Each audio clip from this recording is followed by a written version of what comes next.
Hello everyone and welcome to Mind Review. I am साक्षी कौशिक। तो जैसा कि आप लोग जानते होंगे कि 45 डेज का मैराथन चल रहा है जनरल साइकोलॉजी के ऊपर, in which every day we upload one video at 2 PM on a topic of general psychology and today is day 13 of our 45 days marathon. तो अगर आप इस चैनल पे नए हैं तो मेक श्योर कि आप डे 1 से लेके डे 12 के वीडियोस भी देख लें। तो इसका मैंने प्लेलिस्ट बनाया है और उस प्लेलिस्ट का लिंक नीचे डिस्क्रिप्शन बॉक्स में दे दिया गया है। And also subscribe to our channel if you find it worthwhile and do click on the bell icon. तो आज है डे 13। लास्ट वाली वीडियो में यानी कि कल ही हमने बात की थी न्यूरॉन्स की, कि न्यूरॉन्स क्या होते हैं, न्यूरॉन्स का स्ट्रक्चर क्या होता है, एक्शन पोटेंशियल क्या होता है, रेस्टिंग पोटेंशियल क्या होता है और बहुत सारी इंपॉर्टेंट बातें की थी, राइट।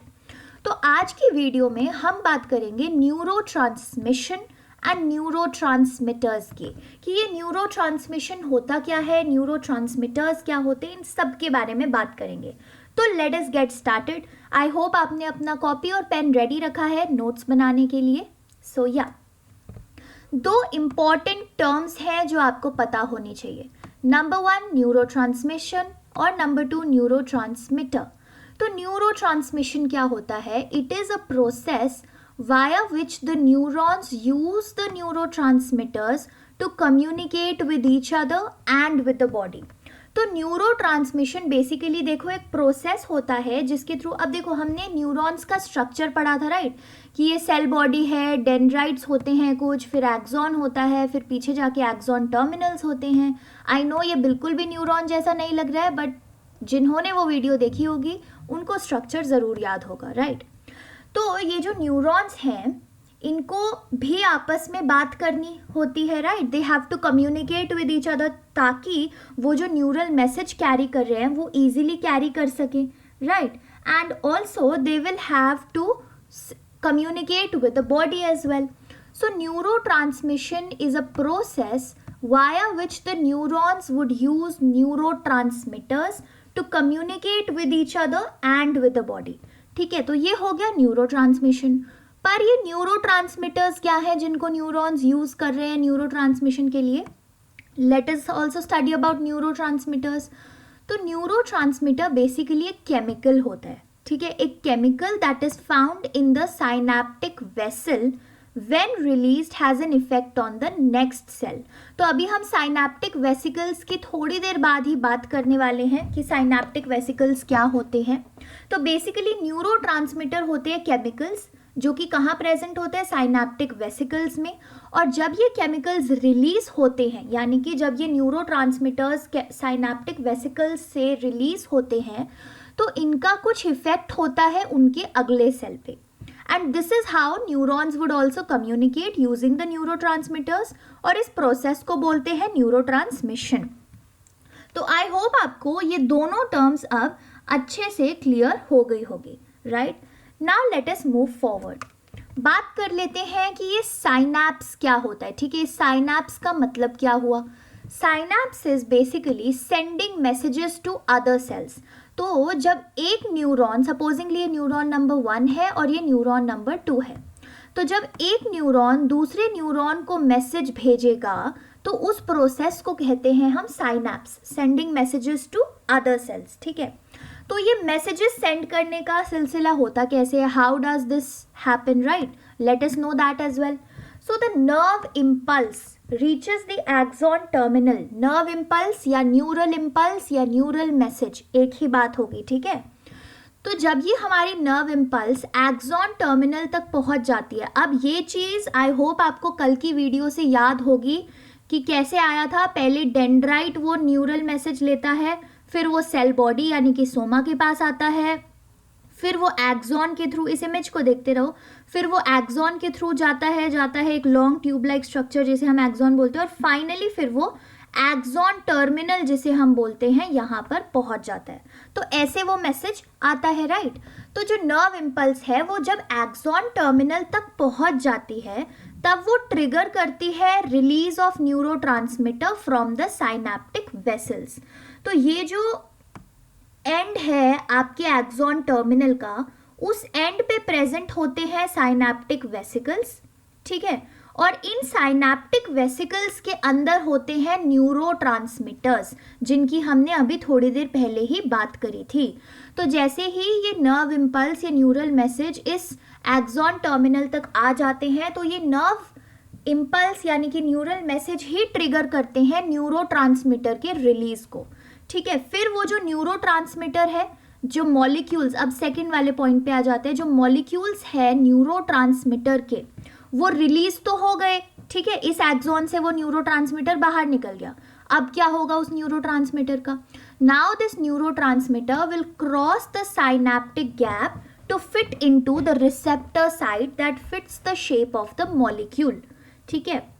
तो अब क्या होगा, साइनेप्टिक गैप क्या होता है? देखो, ये जो पोर्शन है, ये न्यूरॉन, यहाँ पे अगर आप ध्यान से देखो तो दो न्यूरॉन बने हुए हैं, न्यूरॉन नंबर 1 है ये और न्यूरॉन नंबर 2 है ये, है ना, दो न्यूरॉन है। न्यूरॉन 1 का ये वाला जो पोर्शन है, ये है आपका एक्सॉन टर्मिनल, और न्यूरॉन 2 का ये वाला जो पोर्शन है, ये है आपके डेंड्राइट्स, है ना, ये जो बाहर ब्रांचेस निकले हुए हैं, ये है डेंड्राइट्स, जो कि हमने कल भी पढ़ा था। तो जो गैप होता है एक न्यूरॉन के एक्सॉन टर्मिनल के बीच में और दूसरे न्यूरॉन के डेंड्राइट्स के बीच में, right, the gap between the axon terminals of one neuron and the dendrites of the other neuron, उस गैप को हम बोलते हैं साइनैप्स, ठीक है, साइनेप्टिक गैप। उस गैप को हम बोल देते हैं साइनेप्टिक गैप, और ये साइनेप्टिक गैप ही है जिसके थ्रू न्यूरोट्रांसमीटर के मॉलिक्यूल्स जाते हैं दूसरे न्यूरॉन में अपना मैसेज लेकर, और वो दूसरे न्यूरॉन में अपना मैसेज लेके जब ही जा पाएंगे जब दूसरे न्यूरॉन के अंदर उनका मॉलिक्यूल अच्छे से फिट हो जाए, राइट। और अगर उनका मॉलिक्यूल दूसरे न्यूरॉन में अच्छे से फिट हो जाता है तो it will open the ion channel and will allow the sodium ions to rush in. तो ये सोडियम आयंस का भी कंसेप्ट हमने कल पढ़ा था एक्शन पोटेंशियल में, राइट, अगर आपको याद हो तो, कि अंदर पॉजिटिव बाहर नेगेटिव, फिर बाहर पॉजिटिव और अंदर नेगेटिव। आई होप आपको याद है ये चीज़, है ना। तो ये है साइनैप्स, ठीक है, ऐसे होता है साइनैप्स का प्रोसेस। अब जो न्यूरॉन नंबर 1 है, यानी कि जो साइनेप्टिक मैसेज सेंड कर रहा है, उसको हम बोलते हैं प्री साइनेप्टिक और सेंडिंग सेल्स, और जो सेल रिसीव कर रहा है उस मैसेज को, उसको हम बोलते हैं पोस्ट साइनेप्टिक यानी कि रिसीविंग सेल। तो sending cell, receiving cell, pre synaptic and post synaptic. तो ये चीज़ आपको क्लियर हो जानी चाहिए। फिर से ज़रा एक्सप्लेन कर देती हूँ मैं फटाफट, इस डायग्राम पे ध्यान दीजिए, ठीक है। न्यूरोनल मैसेज आया न्यूरॉन 1 के पास, इसने अपने डेंड्राइट से वो मैसेज लिया, ठीक है। फिर वो मैसेज आया इसकी सेल बॉडी में यानी कि सोमा में, फिर वो मैसेज ट्रैवल हुआ थ्रू दिस एक्सॉन, ये जो ट्यूब लाइक स्ट्रक्चर है, इससे वो मैसेज ट्रैवल हुआ, वो मैसेज पहुंचा एक्सॉन टर्मिनल तक। एक्सॉन टर्मिनल पे जैसे ही वो मैसेज पहुंचा, फिर इस मैसेज ने ट्रिगर किया एक्सॉन टर्मिनल पे मौजूद साइनेप्टिक वेसिकल्स को, और साइनेप्टिक वेसिकल्स ट्रिगर हुए तो न्यूरोट्रांसमीटर का रिलीज हुआ। अब जैसे ही न्यूरोट्रांसमीटर रिलीज हो गया तो यहाँ पे होता है एक साइनेप्टिक गैप, जो कि है gap between the dendrites of neuron 1 and the axon terminal of neuron 1 and dendrites of neuron 2, उसे बोलते हैं साइनेप्टिक गैप।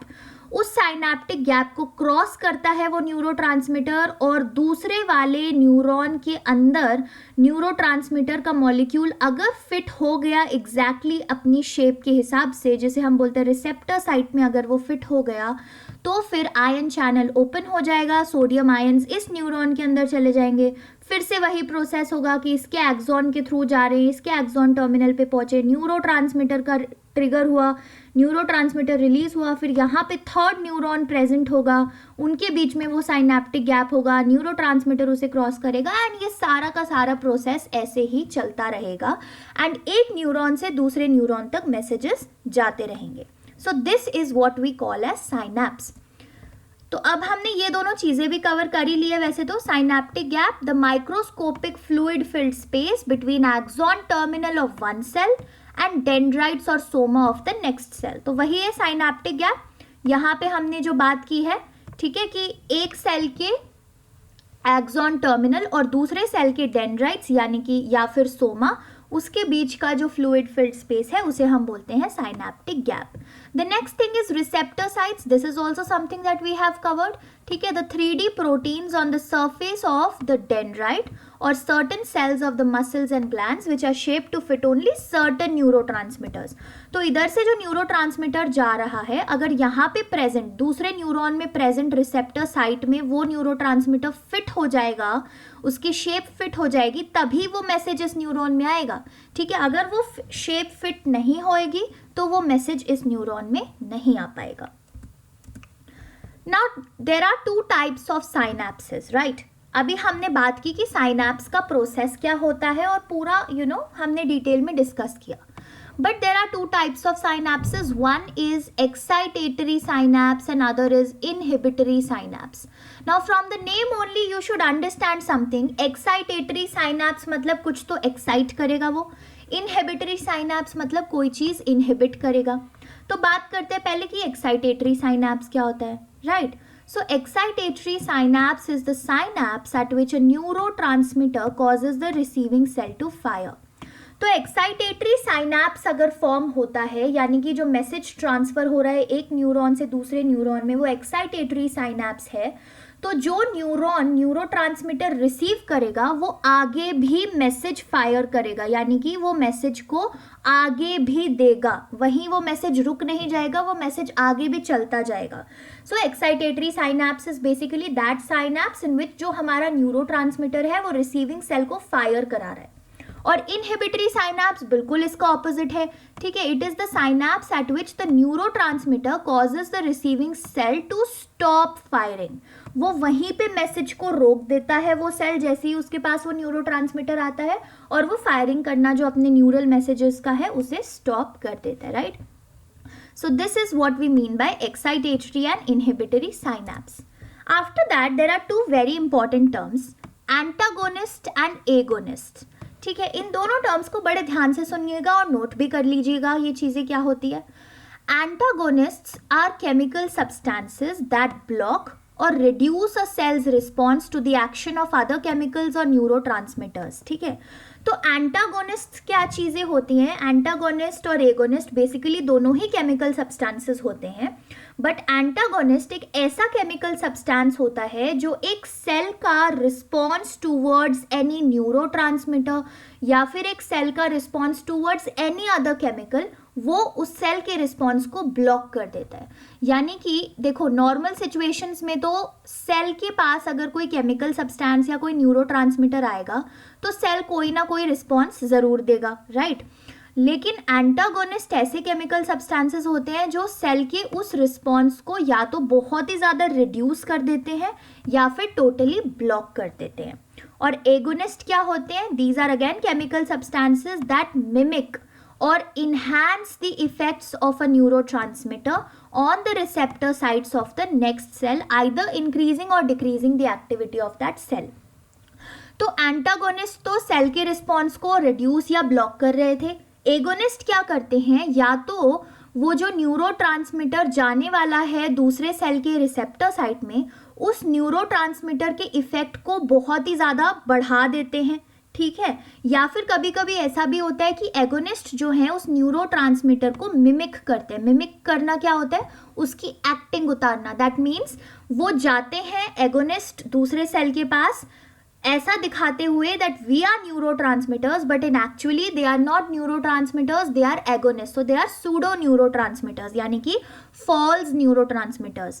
तो इसीलिए एगोनिस्ट वो केमिकल सब्सटेंसेस होते हैं जो या तो मिमिक करते हैं या फिर इन्हांस करते हैं एक न्यूरोट्रांसमीटर के इफेक्ट को, जो इफेक्ट किस पे हम देखते हैं? दूसरे सेल के रिसेप्टर साइट्स पर.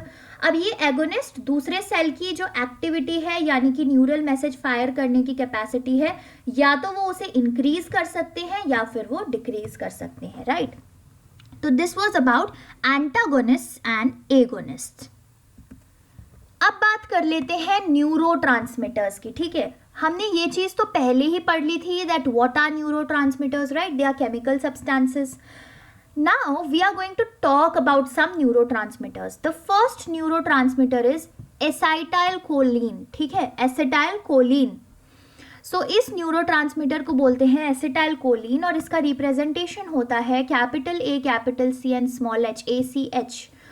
इस न्यूरोट्रांसमीटर का क्या काम होता है? It is involved in arousal, attention, memory, controls the muscle contractions.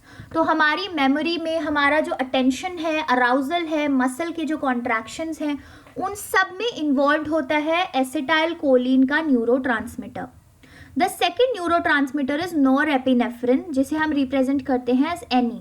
Norepinephrine involve होता है हमारे मूड में और हमारे अराउजल में। Third neurotransmitter is dopamine DA। It is involved in control of movement and sensation of pleasure. तो हमारा जो एक सेंसेशन होता है प्लेजर सीख करने का या फिर जो हमारी मूवमेंट का कंट्रोल होता है, वो कंट्रोल करता है डोपामीन का neurotransmitter. Then the next neurotransmitter is serotonin, जिसे रिप्रेजेंट करते हैं 5-HT। It is involved in sleep, mood, anxiety and appetite. तो ये 4 चीजें कंट्रोल करता है सेरोटोनिन का न्यूरोट्रांसमीटर। स्लीप है, मूड है, एंग्जाइटी है, एपेटाइट है।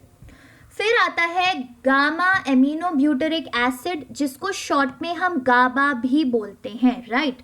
This is involved in sleep and it inhibits movement. Inhibit का मतलब क्या होता है? कम करना या बंद कर देना। So GABA is involved in sleep and inhibiting movements. The next one is glutamate. Glutamate एक न्यूरोट्रांसमीटर होता है जो इन्वॉल्व होता है हमारी लर्निंग में, हमारी मेमोरी फॉर्मेशन में, ठीक है, नर्वस सिस्टम के डेवलपमेंट में। तो ये जो लर्निंग है, इसके ऊपर भी एक पूरा वीडियो आने वाला है जिसमें हम लर्निंग की ऑपरेंट कंडीशनिंग, क्लासिकल कंडीशनिंग, हर एक तरीके की लर्निंग डिस्कस करेंगे। सो मेक श्योर आप इस 45 डेज के मैराथन के पार्ट हो by subscribing to our channel. Memory के ऊपर भी एक पूरा वीडियो आने वाला है, नर्वस सिस्टम के ऊपर भी पूरा वीडियो आने वाला है। सो ग्लूटामेट का काम हो गया इन सारी चीज़ों में। फिर आता है endorphins. Endorphins are involved in pain relief. तो एंडोर्फिन्स वो न्यूरोट्रांसमीटर्स होते हैं जो हमारे पेन के रिलीफ में इन्वॉल्व होते हैं। So these are some of the neurotransmitters, ठीक है। हमारी बॉडी में तो और भी बहुत सारे न्यूरोट्रांसमीटर्स होते हैं, बट ये कुछ इंपॉर्टेंट न्यूरोट्रांसमीटर्स हैं जिनके बारे में आपको पता होना चाहिए। Now is the time of a small quiz, जो कि हमेशा होती है हर वीडियो के एंड में, where in you get to test your knowledge कि आपने कितना आज की वीडियो से गेन किया। So these are very small 4 questions, fill ups और ट्रू फॉल्स टाइप के। इनके फटाफट या तो अपनी कॉपी में आंसर लिखिए या नीचे कमेंट बॉक्स में आंसर लिख के बताइए, without cheating from anywhere guys, because this is to test your knowledge. किसी और की नॉलेज टेस्ट नहीं करनी यहाँ पर। नीचे आंसर्स लिखने के बाद आप अपने आंसर्स डिस्क्रिप्शन बॉक्स से चेक कर सकते हैं, एंड कोई भी आंसर अगर गलत भी होता है so there is no harm in it, because अगर कोई आंसर गलत होता है दैट मीन्स वो कॉन्सेप्ट कहीं ना कहीं ढंग से क्लियर नहीं हुआ। तो you can watch the video again उस कॉन्सेप्ट को क्लियर करने के लिए और वो चीज़ फिर से समझने के लिए। So thank you for watching today's video. Make sure कि आप पुरानी जो वीडियोस है 45 डेज के मैराथन की, उनको भी देख लें। लिंक नीचे डिस्क्रिप्शन बॉक्स में दे दिया गया है, and do share it with your friends या जिनको भी साइकोलॉजी में इंटरेस्ट है। So once again, now no if no but only study with us. Meet you tomorrow at 2 p.m. with another new interesting topic on general psychology.